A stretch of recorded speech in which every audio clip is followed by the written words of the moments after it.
the man of turbo sports performance and the karate combat legend, Ross Levine. How are you doing today, sir? Man, I'm doing great. Appreciate you having me as always. It's been a little while since we've chatted. So, yeah, man, things are good. Back home, ready to get back to work. I'm doing this interview, gonna have some breakfast and right to the gym. Man, it's a busy one for you. So, a knockout victory and then retirement. We got a lot to sink our teeth into, but like, what a whirlwind week it's been for you, eh? Crazy, crazy week. Yeah, it's been awesome, man. It's been really, really good. Yeah, man. Now, so congratulations on the victory. You look good in there. He had a couple of good shots, but ultimately you found the mark there. How did it feel leading up to the knockout? Adrian is slick. We knew he had good footwork, good head movement. We knew he was going to be a little tough to find, but it was really just a matter of time. We knew that overall my like full contact skills were going to be superior to his. My knockout power was going to be superior. So it was really just a matter of figuring out his timing, figuring out his patterns, and then letting it rip. We found it actually earlier than we thought we would. So always nice. Man, and looked great in there. And then how did it feel fighting someone your own size? Yeah, it was that was also quite nice. Yeah, I mean, I've always thought, I'm one of the best 85ers on the planet. And yeah, it was, fighting at 205 was just you guys all saw it. It was just big, man. Just big. He wore shots really well. And it's different when you hit someone who's a true 205er. When I hit people at 185, they go down. That guy just didn't. So, shout out to Sam though. He's been really cool and really supportive, and he really is the nice guy of the sport. It's not, and a lot of people think it's cheesy and stuff, but he's genuine. He's a really really cool dude. So I wish him the best, man, and I'm supporting him in his future too. Oh, absolutely. Love to hear it. Now you said announced retirement. Was this decided ahead of the match? When did you, or was it just in the moment that you were like, whatever, I'm done here? No, no, no, no. I actually knew this a long time ago. I knew about my retirement. I would say like just before I signed the contract for this Wow. fight, I knew I was going to retire. I just didn't let anybody know. I kept it pretty tight to the vest. Like my wife knew, my therapist knew, my mental performance coach knew, and that's pretty much it. I didn't tell my coaches, I didn't tell my friends, I didn't tell my parents. It was a surprise for everybody. Oh man, it's yeah, no, it's amazing to see, and I am so impressed. Ended like stopped on top with a knockout performance. When you look back on Mhm. your career, like reflect, I know it's kind of early to be reflecting, but like like you must be nostalgic just for last week. Like how does it feel looking back over your career? Yeah, it's cool, man. It's one of those things where I forget the exact quote, and sorry, my cat's just like all in my business over here. she's, she's like, "Oh, who are you talking to? Yeah. Who are you talking Oh to? hi, what's the Who are you name? talking to?" And this is Piper, Hyper, that's my right too. Yeah. my very friendly cat, and I'm hoping my little monster Frenchie doesn't come downstairs. She's just gonna tear up this whole podcast. But no, it's good, man. I forget the exact quote, but it's something along the lines of giants don't recognize that they're giants until they pick their head up, or something along the lines of that. Like it's one of those things where I've just always done what I've done. You know what I mean? Like the records and the praise and all that stuff. That's for like you guys. The media is what stays on top of that. And when fighters get caught up in their own stuff, that's when it really starts to decline. So I've always just been kind of a head down, like do my thing, and all the good results are going to come. And now it's cool to like go back. I was on a podcast a couple of days ago with some sport karate people, and they were like rehashing my career. It's like, wow, I forgot I did all that stuff. It's like, damn, I did all right. I did all right. So it is very nostalgic. It's very cool, and it really the biggest piece is that I've influenced and inspired so many people, and that's really cool. It's a good Yeah. feeling. So one way of measuring success is that I like to think about is that you're empowering other people, but the people around you are successful and you've inspired other people. So in that Mm, way, you have been incredibly successful of the people that you've inspired to get into combat sports or supporting them in combat sports. But yeah, you have right. influenced thousands of people, and knowing that and hearing that, we're like when you were a young man, you were looking up to these amazing stars. Now that's you. Mm. What does that sound Yeah. like to you? Man, it's so sweet. It's so sweet. And the cool part is I'm not done yet. The next stages of my life are going to be heavy into coaching. I've been coaching the last couple of years, but at a really limited capacity. I've always felt that you can't be a world champion athlete and Mhm. also own a gym and be successful. So, I've been teaching, really once a week out of my home gym, my competition classes, and my guys and girls have been doing great and they've been super successful. And now I can dedicate a little bit more time to them and give back. And then, sometime in the near future, open up my own gym. That's definitely one of the next phases of my career is I love coaching. I love teaching. Um, and I want to bring up the next generation. So, for me to have that impact already in a limited capacity, but really such a widespread way is really good sign. It's a good sign that I think when I open a gym, it'll be quite successful. Cannot wait for it. The future is looking bright. Taking the success that we have and turning it even into more success. But I want to ask you about you said something there, and I don't want to skip over it. You said I talked to my therapist about this. Now, as men, especially men in sport, we never talk about mental health nearly enough. And I will Yeah. admit that in the last year, I started going to a therapist here, and like it sounds like an advertisement, but like I can't believe how much better I feel just like talking about how I feel today. Very basic things that men, Mhm. especially men in sport, never talk about. When did you start going? Do you recommend it to other people? Tell me everything about this. 1,000%. I recommend it. I started going to therapy. It was fight related in a way. Mhm. And I think a big thing that a lot of competitors, weight class competitors, don't talk about enough is the issues we have with food. So that's actually when I first started. It was right before my Glory debut. Oh, wow.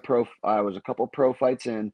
Actually, maybe not. I think it was even earlier. It might have been December 2018 into 2019. It was my last amateur fight. That's right, my last amateur fight. And yeah, I was just doing the yo-yo diet, right? I would cut weight and everything would be great while I was cutting, and then I would finish my fight and I would go ballistic and like gain a ton of weight. I would like be really unhealthy and like not even like I didn't even want to. It was just I just had this compulsion of like needing to do it, and I couldn't figure out what was going on. And I remember Maddie was like, "What are you gonna do when you're not competing anymore? Like when Mhm. you're competing, everything's rock solid. You're laser focused, everything's great. But then like making yourself sick. Like it's crazy." And I was like, "Yeah, I don't know. Like I really didn't have the answer. And I'm like, this is not cool. I don't like this feeling." So I sought out a therapist. She's absolutely unbelievable. Yeah, and for her own privacy, I'll leave her name out of it. But if anybody would like to reach out to me and ask questions, I'm happy to help. But she's just been unbelievable for my career. It really started with that, learning how to have a better relationship with food. And once I don't want to say conquered that because that's always going to be something that I deal with. We just started tackling other issues. Why am I the way I am? Why am I the way I am with my family, with my friends? Like, kind of like unpacking all this stuff. Like there's no guidebook to what we do. I don't know why I am the way I am, but therapy is a great way to figure that out. And my wife goes, I go, we go together. Like it's just such great things that you can tackle issues before you even know they're starting. And I'm just learning how to become a better man, a better communicator, a better husband, like a better friend. Like all these things are so beneficial. I certainly recommend you try it. And you don't have to have a problem to go to therapy. It's just a really, really good way to unpack, figure out who you are. Man, yeah, it is just an unbelievable turn, and like I recommend it to men because men like we don't talk about this stuff with other Mm, men. Like, well, I'll hang out with guys for weeks, and then they'll be like at the end, like, what did I talk about with them? The usual stuff. But it's so hard to often find support as men. I mm. find, but yeah, even just talking about um exactly what I was feeling today, I can't believe what a difference It's it makes crazy. night and day. But yeah, I think we all need someone to support us, right? Yeah. Yeah, definitely. And then also like check me when I'm doing stuff that's irrational, like or someone at least to question me and like make me vocalize why I'm doing what I'm doing. And then sometimes it's like, yeah, I'm confident this is exactly what I'm doing. And then I start to say things and I'm like, Ew. Like, who the hell are you? Like, what are you talking about? It sounds so stupid. But you know, when you're with a good therapist, they know how to really key into you and bring the best out of you. And I really feel like that's what we've been doing. So I'm super pumped. And you know, this is not the end of my tenure with her either. You know, she's been fantastic with me. So I can't wait. You know what sucks about this the most is that you and I discovered this late in life. Like, imagine Mhm. we were 18 years old and discovered this, Yeah. and how much better off we would have been through our 20s. Like, man, I can't be learning this in my early 30s. Like, it's too late now.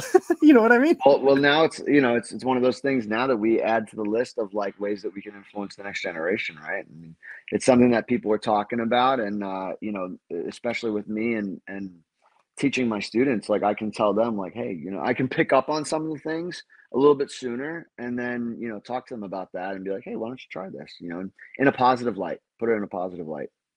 Yeah, that's the thing of like a coach in sports is it goes well beyond just coaching a person in sport. You Yeah. spend so much time with these people when they are vulnerable, when they are growing, that you become a mentor to them just by working with them, right? Yeah. Yeah, big time, big time. So it's great. And I mean, even outside of just like I have a therapist, and then I Mm, also have a mental performance coach, which is a little bit more on sport. And that's Dylan Nadler. He owns a company called Mind Lock. I'm sure we may have talked about him in the past too. we He would did, yeah. be a great person for you to interview. Let's do it. So chat in with him. But yeah, I mean, he's been a big influence in my career, and then also my students too. And I recommend him to a lot of people. So he's fantastic. Man, absolutely awesome. We all need support in our corner, even world champions. But there's been a lot of stuff about in the sports community about training habits recently, and I think there's so much old ideas that carry forward. Like for example, Valentina Shevchenko just said, "No Mhm. water during training." What do you think? It's funny because my students are going to be like keyed into this. I always used to say water's for fish, you know, and I used to be the same way. I would not drink. I still don't really drink much during training. Mm, And it's really not like there's no science behind it. You should stay hydrated while you are exercising.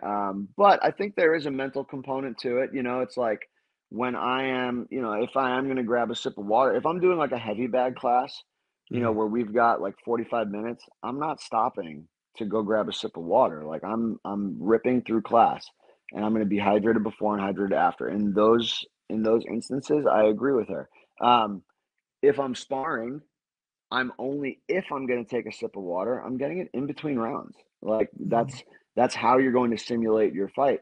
And a lot of times, you know, if I don't feel like I need it, I don't take it. You know, and the big thing for me is like when you are in a fight, that time, that minute in between rounds is precious, precious time. You guys saw how crucial it could be, you know, in my last fight, where it was very important for me to get instructions, because those instructions are exactly how I finished the fight. So if you're wasting your time, like, you know, hyperventilating, trying to catch your breathing, trying to slug water down, and you're not listening to your coaches, well, you're wasting time. So I think that requires some practice on how to, hey, control those urges of like, I need water, I need water.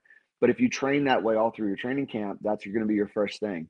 You know, so when I'm training in between rounds, I go over to my coach and I collect my breathing and I listen. And then I'll take a sip of water and then we go about it, you know. So it's something that I'm not against it entirely. You know, the medicine in me will say scientifically you should hydrate, but I think there's a time and a place for everything. that was an interesting answer. I thought we were just going to dunk all over. Like, what a silly idea here. But so with any physical sports, the best idea is always be hydrated days in advance. You want to be Sure. hydrated going in. But fighting is a unique thing where you're dehydrated 24 hours before the fight. So like you can run a marathon, be hydrated every step of the way. But a championship fight, you're going to be dehydrated. So how do you balance that? My nutritionist. I do what I'm told. You know, I have a nutritionist, and I think more fighters, both amateur and professional, should get a nutritionist that understands the fight game, understands rehydration, because that's really the make or break. You know, there's so many people. Anybody can make weight for the most part. I mean, you can teach a monkey how to dehydrate and make weight, and but it's what do you do afterwards? You know, how many times have you seen someone, they make weight and then they go out to dinner and they're having steak and cheese and tacos and pizza, and they're like, the race is not over, my friend. It's just begun, you know? So it's like you got one more day. Like, what's one more day? Just do what you're supposed to do. Give your body the stuff it deserves so that you can be a performance athlete. So yeah, my nutritionist is amazing. Trisha Cornell is my head coach's wife. She's fantastic. Yeah, we just follow a great game plan. Everything is very personalized towards me and what I need. And I just follow my plan, and we wait. I had a lot of barbecue on Friday. Like we will wait until the job is complete. We have to finish the race. And is it just like chicken breast and brown rice, or can you eat some good food? So I found out over the years of trial and error that my body responds very well. Like after weigh-ins, well, immediately after weigh-ins, we have our process of rehydration. Yeah. And then like you want simple, easy, digestible food so that you don't get an upset stomach. So that means like very low fats immediately after a weigh-in and the day after even because your body's just not used to producing like bile to fix all that in your system. So I've learned through trial and error that simple is better, and I have no problem eating chicken and rice until the minute I fight. And we get some other things. We have like some cereal. We have like if you like bagels, you can have a bagel. Like very quick, easy, digestible stuff. Fruits, but for the most part, it's fruits, carbs, and some chicken. That's it for me. It's really, really easy. I usually like some dates, some blueberries, maybe a little banana. That's it, man. At that point, you are a contracted killer. There's no room for all the extra stuff until after. Unreal, unreal, man. You are built as an athlete. Now, let me tell you, I, Jeez. I I do a lot of running, do a lot of gym work. My post-recovery meal is Burger King. And I'm not Mm. joking. I love Burger King. It's like $1 for a thing. Should I stop this or should I keep going with this? So I'm not going to tell you what to do, man. I am not a nutritionist. Um, I would say though, if you are trying to be a Ferrari, you should probably put, premium gas in there. I You shouldn't know. be putting the unleaded trash in it. I You're know. gonna I'm break sorry. everything down. Don't be sorry. It's not my body. You do what you gotta do, man. All right. When I was Hey, like young, yeah, Chad Johnson, right? Chad yeah, Ochocinco, yeah, like yeah, yeah. one of the greatest receivers of all time, said that his entire diet was McDonald's. So what are you gonna do, man? Genetics is amazing. Man, yeah, there is some absolute just like lucky people. Like Alex Pereira is Yeah. one of those people who just cuts weight, no problem. He's doing barbecues and stuff like that. But I'll yeah, tell you just what though, that dude is gonna have a hard time making 85 again. He is a big boy. But what a hell of an athlete. yeah. Just a hell of an athlete.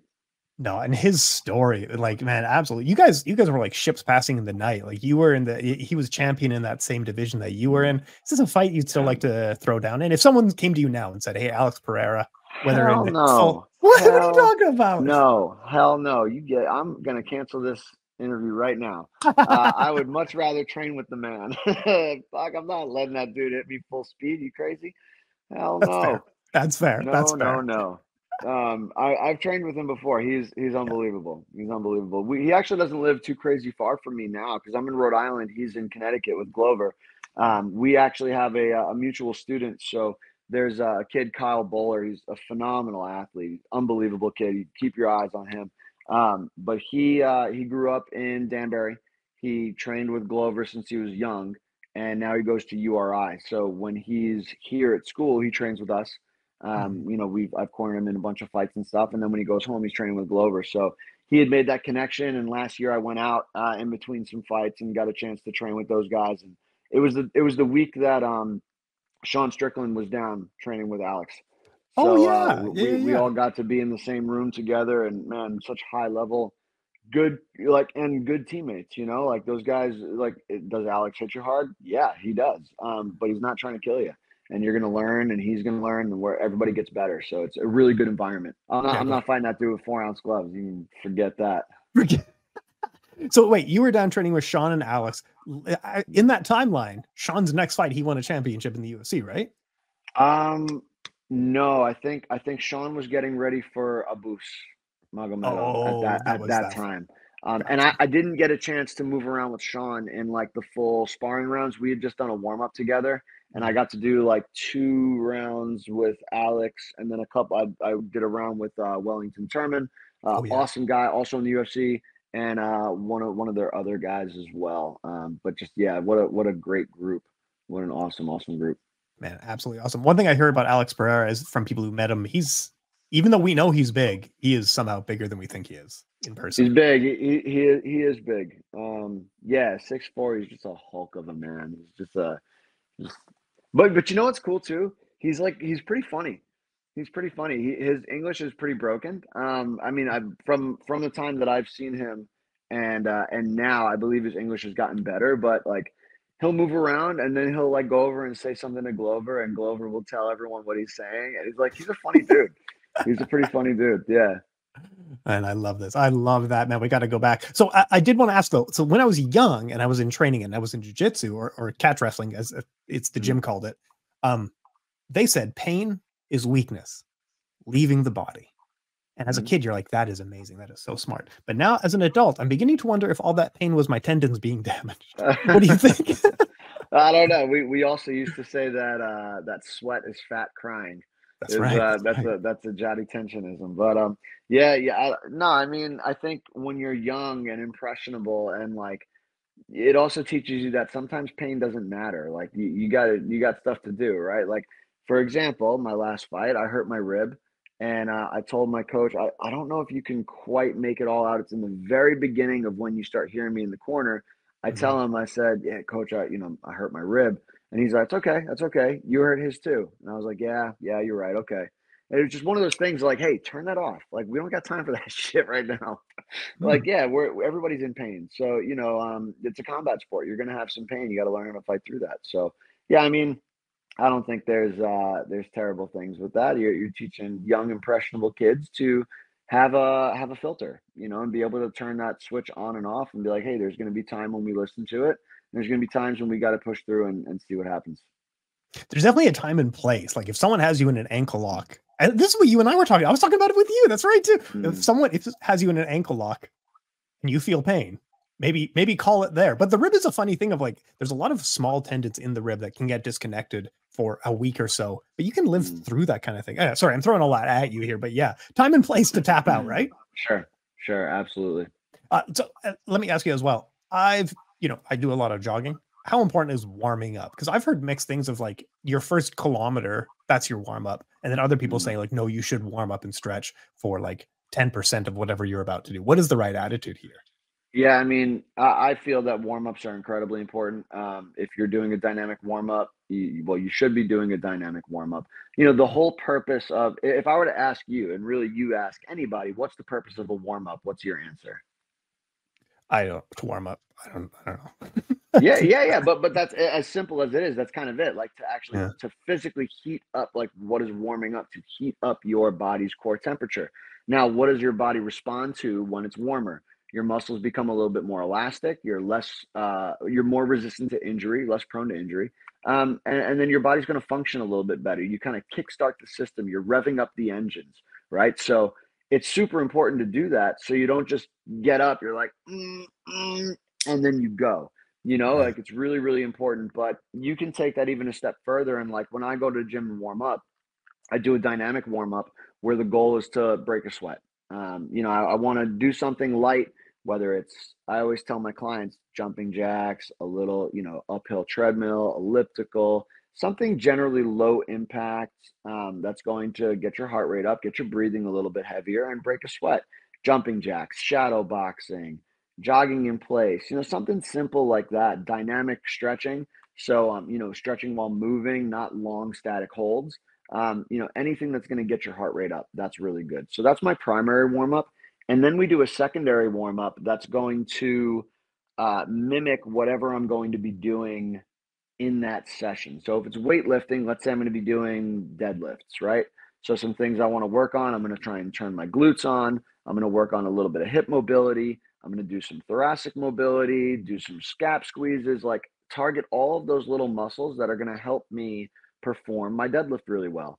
If I'm getting ready to spar, I'm going to do a bunch of shadow boxing. Maybe I do some pad work. Maybe I do some partner drills, to get myself keyed in so that my nervous system is ready to fire on all cylinders. So, number one, I don't get hurt. But number two, I perform well and have a good session. So, yes, warming up is super important. And for runners, there's a lot of really cool running drills. I'd be happy to share them with you. Shoot me a message and I can give you some stuff to do. But yeah, I mean, like running is important too. And I think a lot of people that say, well, you're going to be running anyway. So that first kilometer is your warm up. I don't buy that. There's a lot more that you can be doing. Gotcha. Great. I absolutely love that answer. So, Turbo Sports Performance, if someone wants to work with you, if someone wants to learn more, what is the best resource to go to? Yeah, I appreciate you allowing me to talk about that a little bit. Yeah, Turbo Sports Performance is really my full time job. Most people don't know that fighting was my side gig, but yeah, that's my full time job. I help martial artists and combat athletes primarily all around the world. Get rid of injuries, get a little stronger, get better for performance, and stay on the mats. That's the most important thing. But it's rehab or strength and conditioning or both. So whatever you're looking for, we can certainly help. The best way to research me is just go on my Instagram. That's where all my content is. You can just scroll through my Instagram and see, I have a good mix of educational, but also kind of funny stuff on there. So, and anytime you have a question, even if you're not ready to work with me full time, just shoot me a DM. I love talking about this stuff. Obviously, I'm passionate. I'm kind of a nerd when it comes to this. So, I'm happy to help in any way. Man, that is absolutely awesome. I'm going to put the links down below for all of that. A retired world champion, karate combat legend, and turbo sports performance. Man, absolutely awesome. Last word goes to you. Shout out who you need to shout out. Thank who you need to thank. Good sir. Yeah, I mean, it's been a wild ride. Certainly, I have so many freaking people to thank. Most recently, I had a really really big sponsor in this last fight, Squid Grow. So Shibtoshi, because it was part of Consensus, some crypto people got involved and sponsored Karate Combat, sponsored some fighters. That went a huge way. So shout out to him, and he was the guy that was in the crowd with the gold mask. Dude was super cool. Pay attention to a lot of the projects he's going to be doing.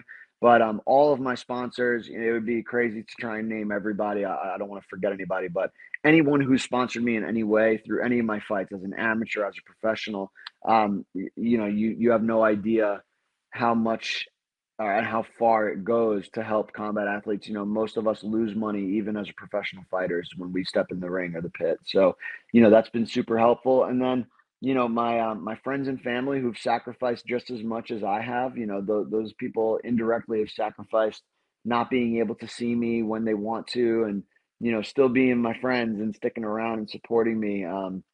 Those people I owe everything to. I have a really tight group of friends back home, and those people have always been there for me and supported me. And then all my coaches, all the people that I've always been, learning from in some capacity, even if it was just in passing. I mean, you guys have influenced me, and I hope I made everybody proud. So I really appreciate all the work. And the cool part is, we're not done. We got more stuff to do. I'm still always going to be a student, always learning and growing. And then I can't wait for you guys to kind of see what's next in my life. Cannot wait, sir. Really appreciate your time. Last question for you. I know we got 1 minute left here. Drake or Kendrick? Who did you have? Oof. I think as far as the battles go, I think it's hard to lean away from Kendrick. I think Kendrick smoked him on a couple of those. Yeah, but as artists, I'd still think I lean a little more towards Kendrick, but Drake is still so good. Like you can't deny that. You can't deny that. But I know we talked a lot about music in our last one, We and did. this whole fight camp was old school 50 Cent, Get Rich or Die Trying. That was on replay. It was one of my walkout songs. So yeah, we were going 50 style all week. Wedding reception. We're getting the playlist ready for it, and I put like "In the Ooh, Club" by 50 Cent, and then I think put "Candy Shop" and stuff like that. I was like, man, this guy was there so you good. go. This guy had some bops Yeah. and some bangers. Crazy. It's been crazy. You can go back and like the 50 Cent, not even the essentials, just go to like all the old albums and be like, man, these are just 5-star albums, top to bottom. I appreciate your time. Thanks so much for dropping in. Thanks, brother. Be good.